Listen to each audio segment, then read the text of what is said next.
오늘 주일 온종일 예배를 드리느라 참 애쓰셨습니다. 그런데 예배 드림이 하나님 앞에 다 상달되어졌는지 믿습니다.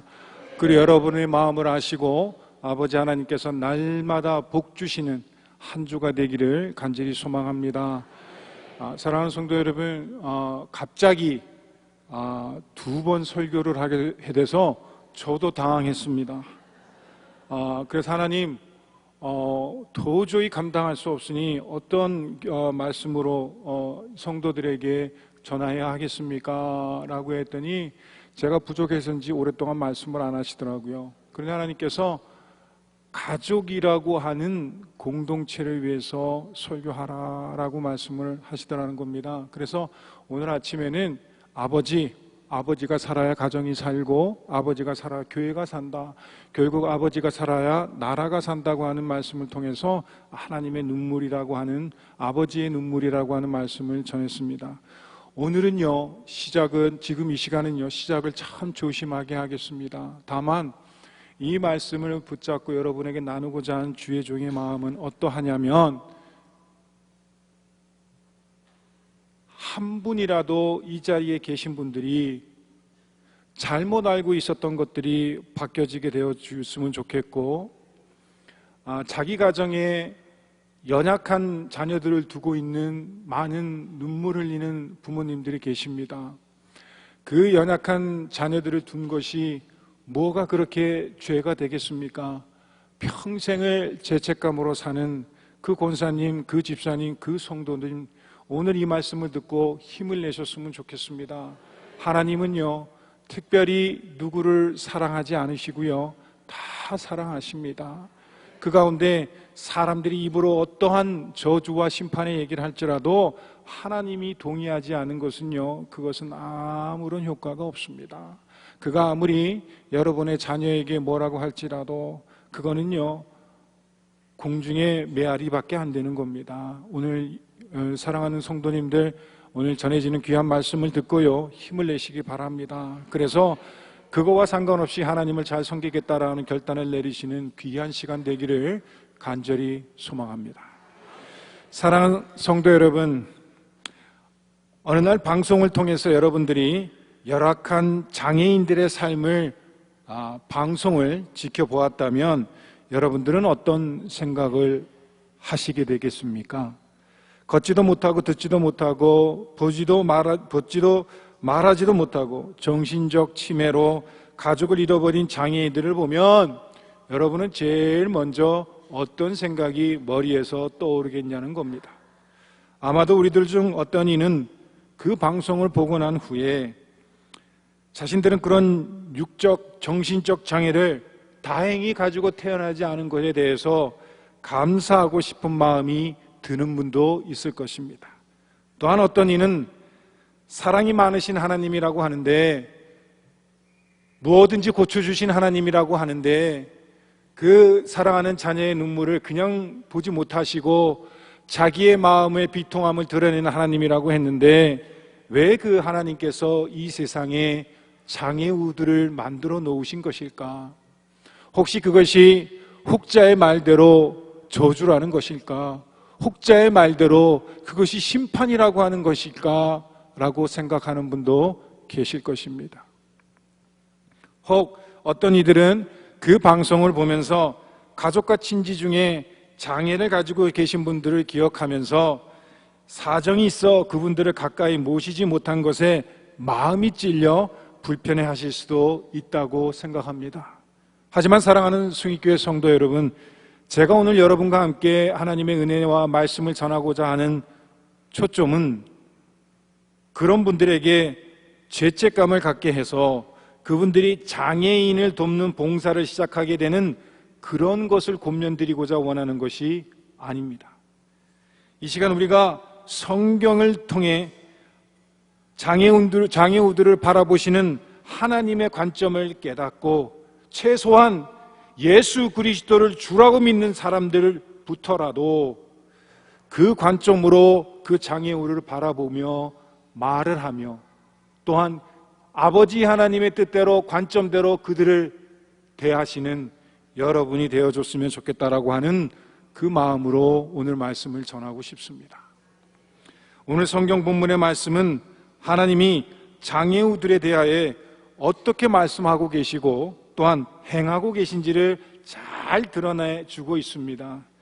부디 이 말씀을 통해 사랑하는 자녀들을, 가족들을 장애우로 두신 아버지와 어머니들 혹은 가족 및 친지들이 마음이 조금이나마 위로되고 큰 힘을 얻게 되는 시간 되길 간절히 소망합니다. 본문에서 나오는 무비보셋은요, 장애를 가졌습니다. 또한 다윗 왕의 절친한 요나단의 아들이었습니다. 왕궁을 침투한 반란군에 피해 도망가다가 그 유모에게 떨어져서 다리가 부러졌는데 한국 성경에는요, 다리 한쪽만 부러진 것 같아요. 그런데 영어 성경에는요, 두 개 다 부러졌습니다. 걷지 못하는 장애를 그로 인해서 갖게 되었습니다. 그 나이가 몇이냐? 5살 때였습니다. 결국 평생을 유모의 도움 없이는 어디 가고 싶은 데도 가지도 못하고 하고 싶은 일도 하지도 못하면서 그냥 집에서 있었다는 것입니다. 그런데 그 어린 무비보셋은 어려서부터 그 유모가 들려주는 이야기를 주로 듣고 살았을 거라는 거죠. 왜냐하면 움직일 수 없으니 유모가 점점 키가 크고 등치가 크고 몸무게가 커지는 무비보셋을 데리고 어디에 왔다 갔다 하겠습니까? 그냥 눕혀놓고 잠들게 하면서 옛날 이야기를 해줬을 겁니다. 그녀가 그에게 들려주는 이런저러한 이야기들은 무비보셋에게 깊은 피해의식을 심어주었을 것입니다. 또한 모든 이야기에는 무비보셋 자신의 삶 속에 일어난 그 모든 불행과 고통을 일으킨 장본인으로서 다윗의 이름을 언급하며 그 다윗이 이름이 자신의 어두운 그림자처럼 그 무비보셋의 삶에 평생도록 덮여 있었다라고 그 유모가 얘기해 줬을 것입니다. 무비보셋의 이름의 뜻은 지독한 치욕이라는 뜻입니다. 할아버지와 아버지가 블레셋인들에게 죽임을 당한 것은 결국 다 다윗 때문이라고 유모에게 듣고 자랐던 것입니다. 어릴 적부터 함께 살던 유모는 만일 무비보셋 인생에 다윗이 없었더라면 그가 다리를 다치는 사고도 없었을 것이고 그렇게 평생을 장애를 안고 살아야 하는 신세가 되지도 않았을 것이었다라고 말해 주었다는 겁니다. 그래서 무비보셋은 5살 때부터 매일 다윗의 악당과 원흉으로 등장하는 이야기를 들으며 마음을, 또한 쓴 마음을, 쓰라림을 키워나갔던 것입니다. 사랑하는 성도 여러분, 우리가 인생을 살아가다가 뜻하지 않는 불행을 만납니다. 무비보셋과 그 유모와 같이 제일 처음으로 그 인생의 불행을 만나고 인생의 장애를 만나고 인생의 큰 돌풍을 만나면 우리는 어떻게 반응하는지 아십니까? 그 불행에 대한 정확한 책임 소재를 따지고자 노력합니다. 도대체 누구 때문에 이러한 불행이 시작됐으며 또한 그를 찾아 책임을 추궁하여 책임이라도 물으면 혹시 속이라도 편안해지지 않을까라는 생각으로 그 책임 추궁을 하는 것입니다. 그래서 요한복음 9장 3절에 예수님의 제자들에게도 똑같이 일이 있어서 장님으로 태어난 자가 도대체 그의 부모로부터 난 죄로 그가 태어나면서 장님이 된 것입니까? 하는 예수님, 아니면 그 장님이 배 안에서 있으면서 죄를 지어서 그가 장님으로 태어난 것입니까? 라고 물어봤습니다.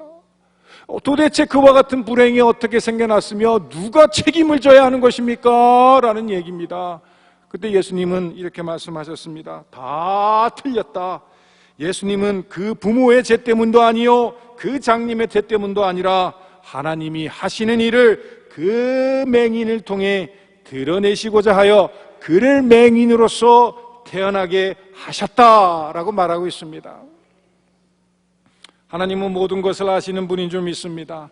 하나님은 모든 수정난 형성을 다 알고 계시며 당신의 계획대로 그것을 늘리기도 하시고 줄이기도 하시는 그러한 하나님이십니다.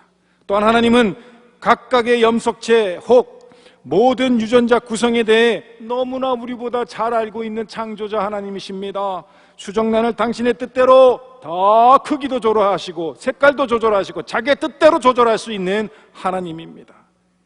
결국 DNA의 작은 결함으로 인해 장애를 가진 생명이 태어났어도 그것은 하나님의 실수나 하나님의 관리 소홀로 생긴 것이 아니라 다 하나님의 뜻과 하나님의 섭리가 있었다는 것을 여러분 기억하시길 간절히 소망합니다.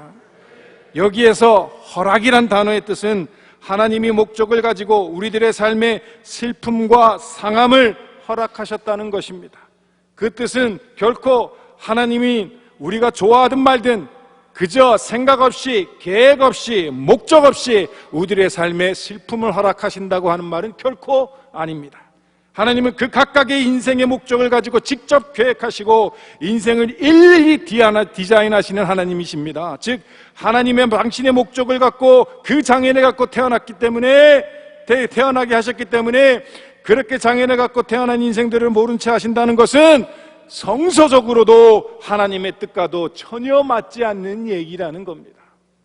그러므로 혹시 장애인들을 기꺼이 보면서 그러한 생각으로 바라보신 분들이 이 숭익교회 안에 있다면 오늘 말씀을 통하여서 그 관점을 바꾸시는 귀한 역사가 있기를 간절히 소망합니다. 다시 말해서 하나님이 디자인하신다는 것은 하나님의 주권과 지혜와 목적을 갖고 그리하셨다는 것입니다. 그런데 그것들을 부인하고 부정한다는 것은 다음에 하나님의 말씀과 충돌할 수밖에 없습니다. 출애굽기 4장 11절에 모세는 이렇게 얘기합니다. 여호와께서 그에게 이르시되 누가 사람의 입을 지었느냐, 누가 말 못하는 자나 못 듣는 자나 눈 밝은 자나 맹인이 되게 하였느냐, 나 여호와가 아니냐라고 말씀하고 있습니다. 시편 139편 13절에는 다윗은 이렇게 고백하고 있습니다. 주께서 내 내장을 지으시며 나의 모태에서 나를 만드셨도다 라고 얘기하고 있습니다. 내 어머니의 모태에서 나를 만드셨다면 나를 어떻게 만드실까도, 나를 어떻게 디자인하실까도, 나의 DNA를 어떻게 하실까도, 내 수정란은 어떻게 하실 것이라고 하는 계획이 있으셨다는 겁니다. 그냥 계획 없이 한 일이 아니라는 겁니다. 그냥 우연으로 사고로 태어난 것이 아니라는 겁니다.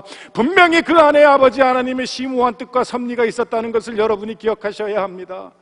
그래서 혹 여러분의 교구에서, 여러분의 속회에서 그러한 어머니가 평생을 자녀를 돌보고 있고 50이 넘는 아들을 그때까지 키우고 눈물을 흘리고 키우고 있다면 충고해 주십시오.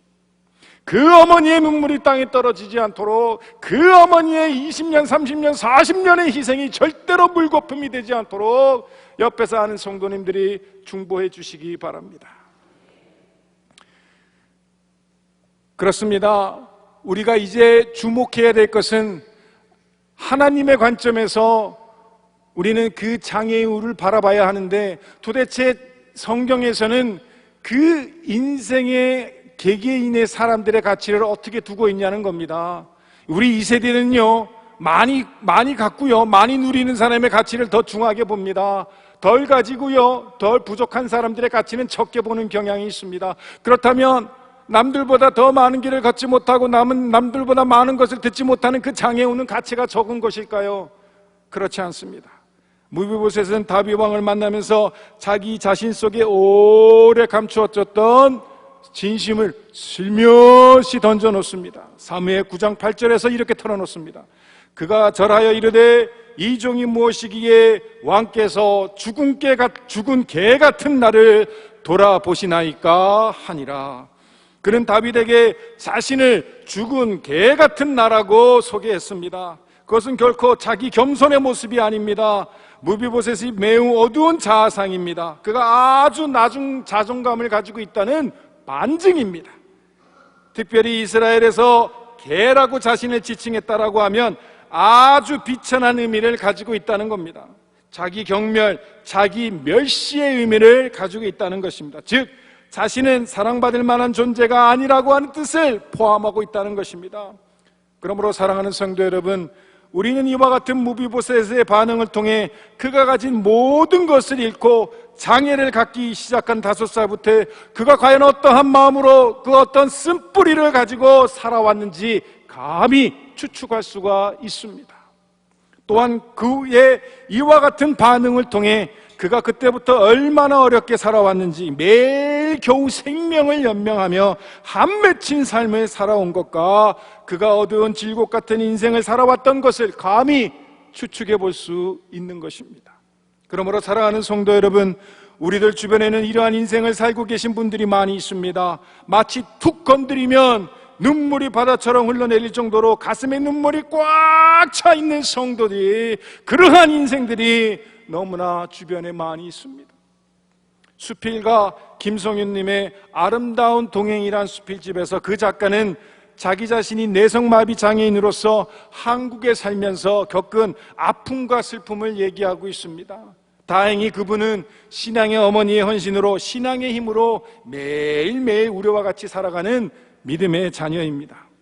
그는 그래서 이렇게 썼습니다. 외로움, 그 누구하고도 대화할 수 없이 혼자 보낸 곳, 그것을 생각하며 나는 외로웠다. 사회적 편견과 차별로 따가운 시선으로 생활한다는 것이 얼마나 외로운 것인지 나는 거의 집에만 있어야 했다. 학교에 다닐 땐 필기도 반도 쓰지 못했는데 칠판을 지워버리고, 체육 시간은 원숭이같이 흉내는 내지만 똑같이 할 수 없었다. 미술 시간도 그림을 제대로 그릴 수 없었다. 음악 시간도 다른 아이들과 같이 노래를 아름답게 불러보고 싶었지만 그것도 하지 못했다. 받아쓰기 시험을 볼 때 내가 알고 있어도 받아쓰기를 다 마치지 못했다. 어디 그뿐인가, 아이들에게 병신이라는 놀림과 그야말로 왕따를 당했다. 그 생활은 정말 지옥 같았다. 나의 하루는 인격 모독과 비웃음과 멸시와 차별로부터 단 한순간도 자유로울 수 없었다. 나의 삶은 늘 어디서 구조물을 뒤집었을지 모르는 긴장의 연속의 삶이었다. 나의 존재 그 자체가 비장애인에게는 큰 불편함이었다. 요즘 청소년들의 욕으로 애자라는 말을 쓴다고 하는데 아시는가? 상대를 비하하는 모욕적인 표현이 애자라는 것이다. 그 사실 애자는 장애자의 준말인데, 수업 시간에 다른 친구에게 그런 말을 하지 말라고 하자 한 학생은 일어나서 이런 얘기를 한다. 전 장애인이 싫어요. 내가 더 충격을 받은 이유는 저 차별주의적 언어를 너무도 당당하고 공공연하게 일말의 부끄러움도 없이 발언하는 점이었다. 아무리 양육강식, 적자 생존의 경쟁 논리가 지배하는 사회라 할지라도 이것은 아니지 않는가라고 그녀는 적었습니다. 미국의 제람 바스 교수는 미국 카바넌트 신학대학교에서 현대문화와 크리스찬 연구를 가르치고 있습니다. 그는 이렇게 말했습니다. 성경은 우리 인생을 통해서 매일매일 만나는 모든 사람들은 사실 모두 하나님의 형상대로 만들어졌다고 했다. 그 말은 결국 그들 모두 하나님에 의해 영광스럽게 만들어진 하나님의 창조물이라는 것이다. 그러므로 우리가 그들을 만날 때 그와 함께 있는 하나님의 영광을 본다고 여겨야 할 것이다. 또한 하나님의 형상에 따라 만들어진 사람의 위엄을 그를 통하여서 보아야 할 것이다. 또한 그들이 하나님의 형상으로 지으신 것은 그들이 모두 아름답게 경이롭게 지음을 받았다는 사실인 것을 명심하라. 혹시 그들이 장애를 가지고 있다고 해도 하나님의 형상대로 지음받은 인생들은 모두 아름답고 경이롭게 지음받았다는 사실을 기억하라 라고 적어졌습니다.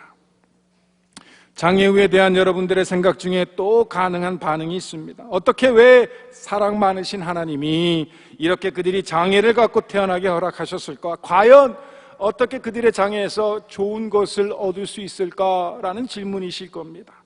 사랑하는 성도 여러분, 소망하기로는요, 나무만 보지 마시고 그 온 깊은 숲을 바라보시길 바랍니다. 그 작은 그림을 보지 마시고요, 큰 그림을 바라보시는 여러분 되시길 소망합니다. 하나님의 섭리를 이야기하면서 요셉을 빼놓을 수가 없습니다. 요셉은 형들에게 오해를 받고 이스마엘 상인에게 팔려갈 때 요셉의 나이는 겨우 17살이었습니다. 억울하게 보디발 경비장에게 고소당해 감옥에 던져지고 왕의 꿈을 해석하고 애굽의 총리가 된 후에 형들이 기근을 틈타서 곡식을 구하다가 요셉을 만납니다. 그래서 요셉은 이렇게 얘기합니다. 형님들이 나를 이곳에 팔았다고 근심하지 마소서. 하나님이 생명을 구원하시려고 나를 먼저 이곳에 보냈나이다. 7년의 풍년 이후 7년의 흉년이 든다고 합니다. 하나님이 큰 구원을 이루시려고 나를 앞서 이곳에 보냈습니다 라고 말합니다. 즉, 이와 같은 말은 요셉이 어떠한 마음의 생각을 품고 있는지를 알 수가 있는데, 그것은 이겁니다. 우리들의 인생의 크고 작은 일이 거센 풍랑처럼 이는 것에도 모두 하나님의 계획과 섭리가 있는 것처럼 요셉은 형들의 잘못을 통하여서 하나님은 큰 인생의 구원을 이루셨다. 또 또한 형들의 그 악함을 도구로 삼아 많은 구원을 이루시려 하셨다라고 말하는 것입니다. 분명히 현재의 고난은 앞으로 주님이 허락하실 영광과는 좋게 비교 없음을 기억하시고 믿음으로 나아가시는 모든 성도분들 다 되시길 소망합니다. 어느 여름날 미국 오레곤주에 멜로디라는 18살 여자아이의 장례가 있었습니다. 그 아이는 지난 18년 동안 말할 수도 없고 걸을 수도 없었고 학교를 졸업할 수도 없었고 자신의 부모들에게 사랑한다고 또한 마지막으로 고마웠다라고 말을 한마디도 못하고 어머니와 가족의 곁을 떠났습니다. 18년 동안 멜로디가 그렇게 있었던 것을 아버지가 인사를 한다고 나와서 회상하며 간증합니다. 여러분, 이 멜로디는 18년 동안 그토록 깐깐하고 무뚝뚝했던 옆집 윈델 씨와 메이안 부부를 그 아이의 고작 예쁜 웃음 하나로 그들이 온유하여지고 헌신적인 부부로 바꾸어 놓았습니다. 18년 동안 멜로디가 자기가 어디 가서 무엇을 살 수 없기에 돈전 한 푼 한 푼 적어놓은 모아놓은 돈으로 제가 다니는 교회에 기부하여 교회가 더 새롭고 더 넓은 공간으로 다시 태어나게 되었습니다. 마을 소방관들은 전에는 그렇지 않았는데 그 사랑하는 내 딸이 멜로디가 지나가면서 그 소방관들에게 웃음을 지어주면서 눈짓을 해주면서 18년 동안 같이 지냈더니 그들은 이제는 매우 친절하여졌고 헌신적인 모습으로 바뀌어졌습니다. 또한 학교 선생님들도 돌봄 교실도 모두 그녀가 바꿔놓았습니다. 한마디 말도 하지 않고 한 걸음도 걷지 않고도 멜로디는 하나님의 도구가 되어 지난 18년 동안 우리 마을을 통째로 바꿔놓았습니다. 여러분, 그러니 저는 이제 알겠습니다. 하나님이 왜 우리 가정에 멜로디를 보내주셨는지를 말입니다 라고 멜로디의 아버지는 그렇게 간증합니다. 송정림 씨의 참 좋은 당신을 만났습니다 라고 하는 책을 보면 그녀는 이렇게 기록하고 있습니다. 우리 주변에는 마음이 따뜻하고 타인의 불행에 가슴 아파하는 착한 사람들이 많이 있습니다. 그리고 우리는 다 모자란 존재이기 때문에 서로 기대고 살아야 한다는 사실도 자주 느끼게 합니다. 외로운 타인에게 내 어깨를 내어주는 일, 추운 등을 서로 기대는 일, 그게 우리가 살아가는 일이겠지요. 여기서 나오는 참 좋은 당신은 타인의 행복에도 기뻐할 줄 아는 따뜻한 사람입니다. 그런 사람은 혼자 잘 살기만 주장하기보다는 서로 돕고 배우고 의지하면서 살려고 하는 노력이 있습니다. 참 좋은 당신은 그렇게 착한 사람으로 살아갑니다 라고 얘기합니다. 사무엘하 9장에서 다윗은 무비보셋에게 참 좋은 당신으로 다가갑니다. 그리고 그의 곁에 참 좋은 착한 사람의 행실을 보여줍니다. 할아버지 사울과 아버지 요나단을 동시에 잃은 무비보셋의 마음은 슬픔만이 아니라 오히려 새로운 왕인 다윗이 행할 수도 있는 피해 보복을 생각하면서 그 다윗 왕 앞에서 두려움을 떨칠 수가 없었습니다. 그러나 하나님은 무서움에 떨고 있는 한 인간의 연약함을 돌아보시고 하나님은 다윗의 착한 행실의 담요를 두려움과 공포에 떨고 있던 무비보셋의 등 뒤에 이렇게 덮어주신 겁니다. 왕이 이르시되 사울의 집에 아직도 남은 자가 없느냐? 내가 그 사람에게 하나님의 은총을 베풀고자 하노라 한다라고 합니다. 그런 하나님의 은혜는 무비보셋과 그의 어린 아들 목숨까지도 구하고 그들의 불편한 일상을 도울 사람까지 붙여주었습니다. 특히 두 다리를 모두 저는 무비보셋이 항상 왕의 식탁에서 함께 식사를 했다라고 하는 것은 다윗이 행한 착한 행실의 진정성을 충분히 짐작하게 해줍니다. 사랑하는 성도 여러분, 산상수훈에서 예수님은 당신의 제자들과 하나님 나라 백성들이 추구해야 되는 아주 중요한 삶의 방식을 이렇게 말씀하였습니다.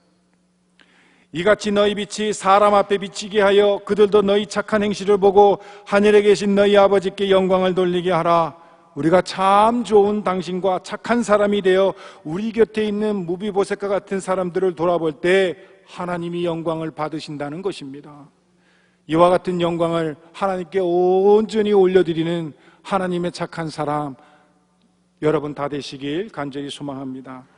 사랑하는 성도 여러분, 그러므로 장애란 평범한 세상에서 비정상의 삶의 일부가 아니라 또한 장애는 평범한 세상에서 평범한 삶의 일부도 아닙니다. 장애는 비정상적인 세상에서 평범한 삶의 일부인 줄 믿습니다. 즉 하나님의 아름다운 도구인 장애인들을 비정상적으로 취급하는 이 세상에 하나님이 아름답고 경이롭게 창조하신 장애우들이 정당하게 평범한 삶의 일부를 살아갈 수 있게 되는 것이 장애라는 것입니다. 특히 가정 중에 장애인 자녀를 두어 긴 세월 동안 눈물로 탄식으로 돌보시는 믿음의 어머니, 믿음의 아버지가 있습니다. 마치 그분들은 평생의 죄인으로 살면서 아프면 아프다고 신음소리도 한번 내지 못하고 살고 계십니다.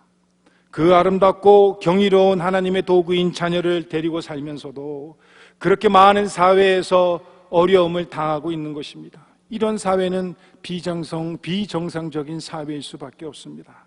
그러나 그 어머니와 아버지와 가족들에게 오늘 말씀 전합니다. 하나님의 성전 또한 하나님을 경외하는 이 숭의교회는 여러분의 자녀가 어떠한 신체적 장애를 가지고 있더라도 하나님은 받아들이듯이 우리 많은 성도들이 사랑으로 온종으로 또한 착한 사람의 행실로 받아줄 줄 믿으니 그 사랑하는 자녀들을 하나님의 성전에 데리고 와 함께 예배를 드리는 귀한 결단을 내리는 어머님 아버님 되시길 간절히 소망합니다. 또 평범하게 그들을 하나님의 사랑으로 하나님의 가족으로 받아주시는 성령의 은혜가 넘쳐나는 숭의교회 전 성도가 되시기를 우리 주 예수 그리스도의 이름으로 간절히 축복합니다. 기도하겠습니다. 하나님 아버지, 우리를 지으신 이가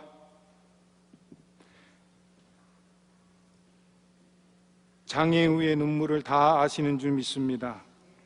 하나님은 상처받고 소외받고 눈물 흘리고 또한 작은 신음이라도 응답하시는 하나님이라고 들었습니다. 또한 그렇게 사는 것이 또한 그렇게 우리의 삶 가운데 관여하여 주시는 것이 하나님의 뜻이라고 알고 있습니다.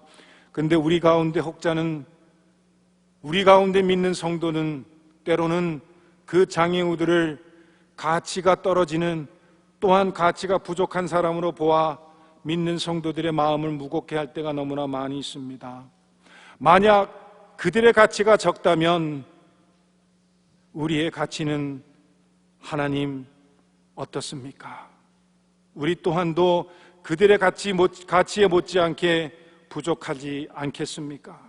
그러나 아버지 하나님께서 모든 하나님이 경이롭고 은혜롭고 아름답게 지어진 모든 창조물은 아버지 하나님의 뜻과 계획 아래 지으셨다라고 하는 말씀을 오늘 선포하게 하였사오니 숭의교회 전 성도들이 이 말씀을 듣고 다시는 성도들의 마음에 또한 큰 짐을 들이우는 일을 하지 않게 하시고 또한 그러한 성도들이 눈물 짓고 있다면 아버지 하나님께서 우리에게 덮어주신 은혜의 담요를 그 자녀에게, 그 어머니에게 덮어주는 아름다운 삶을 살게 허락하여 주시옵소서.